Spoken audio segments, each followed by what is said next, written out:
Alright, what is going on, guys? Welcome back to the channel. We're talking about Microsoft now for the news of today. As you clearly see by the tabs, I got a lot to talk about. So let's go ahead and talk about these games they're coming to the Xbox for August to September. Okay, so we have Red Out Lightspeed Edition coming through August. So all these games are going to be announced for August. So Ark Survival Evolved, Rock of Ages 2, Bigger and Bolder, Resident Evil Revelations. How many times is this game going to come out? Jesus Christ. Dead Alliance, XCOM 2, War of the Chosen, Killing Floor 2, Pillars of Eternity Complete Edition, Recore Definitive Edition, X-Morph Defense, Metronomicon, Slay on the Dance Floor, Surf World Series, Feral Fury, Alterno Blade. We got Life is Strange 2, Before the Storm, Episode 1. And now let's get into the September games. We got Songbringer, we have White Noise 2, and we have Echoes of the Fae, the Fox Trail. If any of those games interest you, go check them out. I'll have the links to all my articles in the description below, so you can check those out. Okay. The Razer has come out with a new controller for its Moxie Xbox One X or Xbox One Elite controller. Basically, this is their take on it. It has lights on the front, as you clearly see right there. You can customize the lights. It has interchangeable D-pads and analog sticks, and the paddles on the back are not interchangeable, if I'm not mistaken, but they're in like these weird pattern that I don't even think anybody would even buy this controller for. Let's just go ahead and get into it. So let's look at the different D-pads and everything. This is what the accessories are.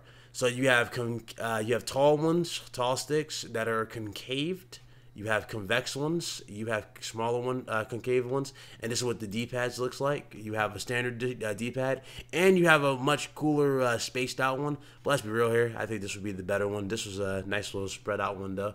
Not many controllers make those D-pads anymore. Not that many. But this is what the paddles look like on the back. You got 4 paddles, and I don't like that format at all. Usually when you see controllers like this that have paddles, they go straight across. They're not going down. And this is why I'm saying I don't like knockoffs, because knockoffs tend to do something stupid that they shouldn't be doing. It should be straight across, kind of like the Xbox One controllers that you see on Scuff, and same with the PS4 controllers. They go straight across, simple to grab, simple to touch. These right here are not anything I would say that's great. So I don't think that would be anything that's ideal. And another thing that this controller doesn't have that the Xbox One Elite controller has, this controller doesn't have adjustable hair triggers. So no, if you guys are thinking this thing has adjustable triggers, it does not. So keep that in mind. No adjustable triggers or anything like that. But it does have interchangeable D-pads, has a 10-foot braided cable, USB cable, microphone jack for your headset, and that's about it for and obviously your sound controls, which is on the bottom right here. So it has all of that. But that's it. It doesn't have anything else, nothing major. So if you guys are interested, go check it out. If you're interested, it's $160. So me personally, I would skip it and I would buy an Elite controller if you really want the Elite controller. Or better yet, I would skip the Elite controller and this controller altogether and just run the Scuff and get a Scuff controller. Scuff controller is just way better. I'm telling you right now, Scuff is the best to get if you want a Scuff-like controller. I'm already considering getting a PS4 controller from Scuff, another one, a better one. I want the one that's kind of like got the Xbox shape. It's the new one. It's called the 4PS. If I'm not mistaken, that's the name of the controller. Pretty cool. Pretty cool controller. So that's it, though. Let's move on. Okay. PlayerUnknowns Battleground continues to grow, passing over 800,000 concurrent users. It's on track to pass Dota 2. I think that's how you pronounce that. So Dota 2. So it will be passing that. Let's see. PlayerUnknowns Battlegrounds is one of the most popular games on the planet right now. It is still setting records. The PC game recently hit 800,000 concurrent users on Steam, which is up from reported 600,000 from 2 weeks ago. With over 800,000 concurrent users on Steam, PlayerUnknowns Battlegrounds is well ahead to be Counter-Strike Global Offensive. Grand Theft Auto 5 is still behind the #1 game for Valve, free-to-play juggernaut Dota 2, but not by much. The chart below shows the figures. As you clearly see, they're not that far behind, guys. They're only down by 20,000, so that's pretty impressive. And the game's only been out for what? How long has the game been out? Let's see. The sales have passed 8 million copies, which is incredible, which considering the game's only been out since March. Okay, so yeah, it's been on. Okay, that's pretty impressive. Yes, this game will be coming to the Xbox One as a launch exclusive. It'll be published by Microsoft.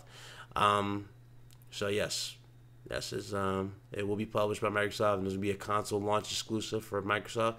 It will be coming to the PS4 at a later date, maybe next year, like they did with Tomb Raider. So keep that in mind. Next year, you will see it on PlayStation 4. So if I had to give any advice, if you really want to play this, and I'm talking about like the best version, as much as I want to say get an Xbox, it's not really going to be on the Xbox version. The best version of this would be on PC, because I've been hearing rumors and I've been hearing confirmation that this game is confirmed to be 30 frames per second on the One X. So just keep that in mind. Now, we'll see as we continue, but not really much talks about that.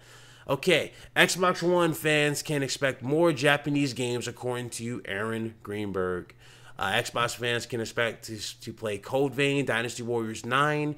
They will get their hands on the Sword Art Online franchise for the first time, with Sword Art Online, Fatal Bullet, and quite a few more. There's quite a few Japanese exclusives like Tales of Vesperia, Lost Odyssey, and Discovery, and more. Unfortunately, it did not last long during the chat. Gamescom. Okay, so basically, talking about potential more games from Japanese coming to Xbox, and that's good. Good. More games, the better. More games, the better, man. I know I kind of brushed that off, I know, but I really don't feel like reading that much, man. I don't want to get into it. Don't want to get into it. But the Xbox One X is expecting to get more Japanese games, so that's good. More games is good, man. More options for the consumer. Now, are they going to be exclusive, or will they be coming to PS4, or will they be the same PC, Xbox thing? We shall see. But that's good that they're getting more games from Japanese developers. That's good. You need to embrace all developers at this point, especially when I'm about to read you for the finale. Obviously, you guys read the title, so let's just go ahead and get into this rest of this. Okay, now this right here, Xbox One X Rise of the Tomb Raider demo shows better graphical performance over PS4 Pro. Let's go ahead and get into that. Now, what's funny about this right here, I had a lot of people sending me messages over this, like legit saying, haha, the video's there for your description. Go check that out. Ha, the Xbox looks better. Let's look at this. Let's really look at this, shall we? Now, this is why I said in a long time, like I said this numerous times ago, if you look at this game, what do you see in terms of differences? Only slight differences. You see more texturing on the jacket compared to the PS4 Pro. You see a little bit better, you see better hair, obviously, on this compared to the Pro. Can I zoom in more? Nah, not that much, but you see better hair on the Xbox One X. It's more free looking here as opposed to the Pro. And you see, a little bit more subtle details, like you see, okay, there's dirt and everything. She has dirt on her face. She has scratches. Versus the Pro version and all that jazz. So she has all that. But again, this is like, seriously, if you look at these games right now and you like legit look at them side by side, most of the time you're not going to be able to tell the difference. Not most of the time. This looks, they both look on par. That's the crazy part. They both look on par. I would say, obviously the Xbox One has better detail, has a lot more detail in terms of the environment too. Look back here. You can see right here versus here. There's a lot more detail and sharpness on the Xbox side, but that's really about it. Both games look virtually identical. I'm talking everything from the eyes, the lips, everything. They look identical. A little bit more details, but again, they look on par, man. And this is why I said beforehand that you need exclusives to really show off the power. Now, it's good that they're able to pull this off, and the game does look spectacular right now. Looks good. But another thing you need to mention, too, in the Digital Foundry video where they were talking about this, they were showing off three modes for this particular game. They showed off frame rate mode, which pretty much self-explanatory. It's kind of like boost mode on the PS4 Pro. It boosted the frame rate. The frame rate mode boosted the frame rate. We didn't really get a chance to actually see that, but they were talking about it. They were saying how the game changes depending on modes as well, too. For example, 4K mode, which is this mode right here, takes advantage of HDR, and the image looks more crisper and you have more sharpness to the visual. You have that right there. You have frame rate mode, and then it was enhanced mode. Enhanced mode was more it's like the environment and a little bit more into the into the textures and vice versa. That's what that also was too. So they showed out 2 of the 3 modes, which was enhanced mode and 4K mode. Both look good. Both look good. But really, again, I mean, let's be real here. Are you really going to buy a $500 console just for Tomb Raider, a game that you played before? I really doubt you're going to do that. But, and keep in mind, how big is this game going to be in terms of 4K assets? Because remember, 4K assets need to be downloaded for every game now for Xbox One X and Xbox One X, I'm sorry. But every 4K, asset, every game that has, 4K support has 4K assets, and those assets need to be downloaded. Look at Forza. Forza went from 30 gigs, the known amount for Forza, went from like 30, 20 gigs, right, to over 100. So how many gigs does this game require in terms of these 4K assets? Keep that in mind. Game looks good, though. Absolutely looks good. Looks gorgeous on the Xbox. Looks gorgeous. So that's good to see. But, again, you can't rely on third party, man. And this is what I'm saying. Parity comes down. It comes down to the end of the day. And no, before somebody comments says it's parity between, you're talking about parity between the PlayStation? No. It's parity between the older consoles, meaning the original Xbox One and the original PS4. In order for these games to take advantage of the PS4 Pro and Xbox One X, devs first got to make those games work for the base PS4 and the base Xbox One. Then they have to port their games over to the Xbox One X and PS4 Pro for their upgrades or their enhancements on the those consoles or said consoles. So keep that in mind also. But that's how it works, man. Game looks good, though. Looks good. I cannot deny how good the game is, especially in the code. I'm liking that. I like that a lot. Love that. That is awesome. That looks absolutely stellar. But, again, you need first party, man. You really need first party to take advantage of this. Imagine if we had Alan Wake 2 on, and they had the improvements of this. Imagine that, man. Quantum Break 2, Scalebound. I mean, come on, man. That's what I'm talking about. I want that type of experience. But you can't rely on third party. You just really can't. But let's go ahead and talk about that, and let's get on to the day, man. Okay, Ybarra talks Xbox One X. I don't feel like we have to come out with 6 new games just for the Xbox One X.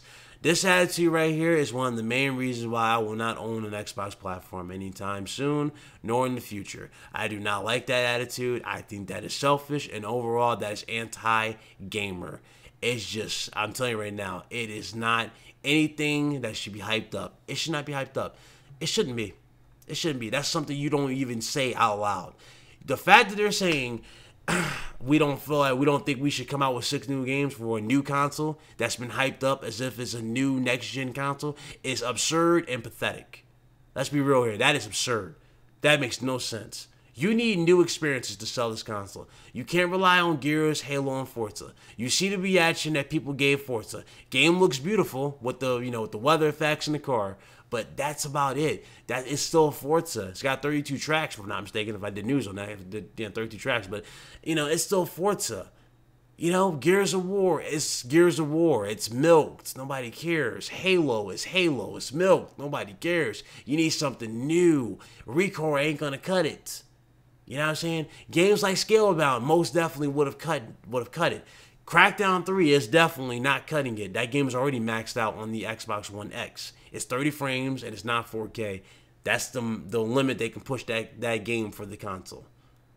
I mean, it's just how it is, man. It's how it is.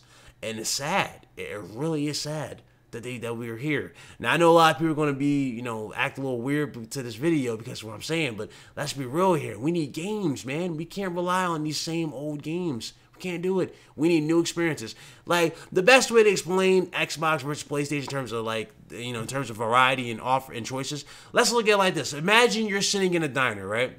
Okay? You're sitting in Microsoft's diner first, and then you go to Sony's. Let's sit in Microsoft's diner.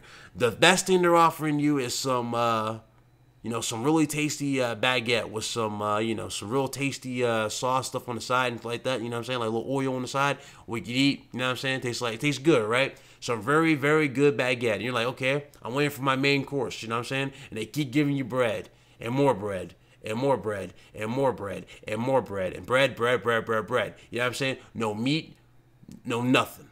Just your drink and your bread. That's all you ate at the meal. That's all you ate. That's what Microsoft's offering. That's how stale Microsoft's lineup is versus that. Now let's go to Sony's side. Sony, you get your appetizer first. You get your bread, then you get your little appetizer. They're like, okay, we have some meatball sliders as appetizers. You get your sliders, which will be your your collard, or not your collard days, but your excuse me, I can barely talk. That would be like your Until Dawns, your Last of Us, stuff like that, right? Then they'll give you the main course, your Horizon Zero Dawn, your Last of Us 2, your Uncharted's, your, the Order 1886 and stuff like that. You know what I'm saying? You get all this stuff from Sony's side versus Microsoft. And that's the problem with Microsoft, man. It ain't power. Power ain't the thing. Power ain't the problem with the Xbox One X. The console was good for power. Even though it's not delivering what it was originally promised, which is 4K 60 uncompromised, this console is doing good for power. And there's no denying that. It looks good. It looks absolutely good. It looks good for what it's got now. For the price, it's doing pretty good. But it's not doing what it was offered in the first place, in the beginning. You know what I'm saying? It's not doing that. It's not doing that. And in terms of variety, it has nothing to offer. And that's the main reason people are just laughing at the pre-orders, or people don't care about the pre-orders that you guys are talking about. The fanboys talking about pre-orders. Nobody's talking about the pre-orders, man. Nobody's talking about them. Nobody cares. We're either playing games or moving on. And that's how it is. Now, as far as the sales go for this console, we're going to see it, man. We're going to have to see it when it eventually drops and we see the actual numbers from VG charts. But I am telling you, man. I said it before and I'm going to say it again. When this console drops, I'm going to say it'll beat the PS4 in the US. Maybe it'll beat PlayStation in Europe. You never know, for probably 2 months. And then sales will immediately go right back to square one. And that's not me jinxing them. It's just the way the market is. Microsoft is not offering anything to the consumer in 2017 going on 2018. And, and the consumer knows this and they're tired. They want new experiences. They want something fresh and unique. And if you can't understand that and you think this is a hate video, which would be weird, even though that'd be weird, but if you think this is a hate video, no, this is me giving you my input off of what I see. I'm looking forward to the Xbox One X and what it will do and what it will bring out of Sony. Obviously, we got the Rapid Pack Math feature, which won't do much, but I want to see what that does in first party. I really do want to see what that does, so keep that in mind. But that's about it. Not much to really talk about on after, what I just said, man. Hope you guys enjoyed the video. I know I rambled, but had to get my point across, man. Hope you guys liked the video again. Make sure you thumb it up if you did. If you didn't like it, thumb it down. Make sure you subscribe to the channel. Hit the big red button. Hit the bell icon so as soon as my news becomes available. Like always, I will be back, as always, every day. Like I see if I can.